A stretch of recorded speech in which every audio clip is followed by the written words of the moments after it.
Shubor na Khlem jong unong san Hima.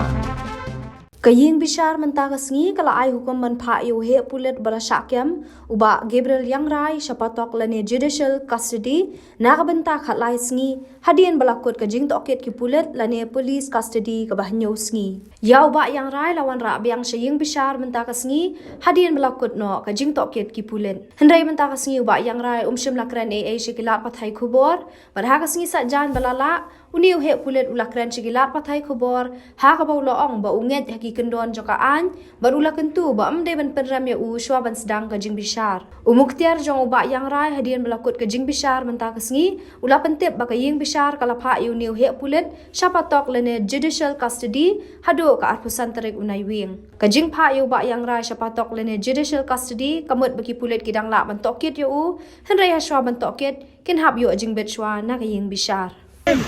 Sir, do you think you've been framed, sir?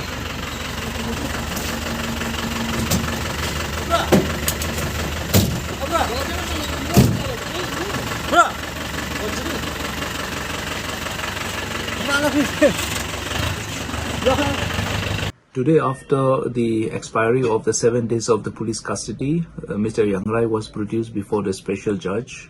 The special judge has remanded him to 13 days of judicial custody. He will be produced now again on 25th of November. Okay. And are you going to seek bail? We will see in the coming week.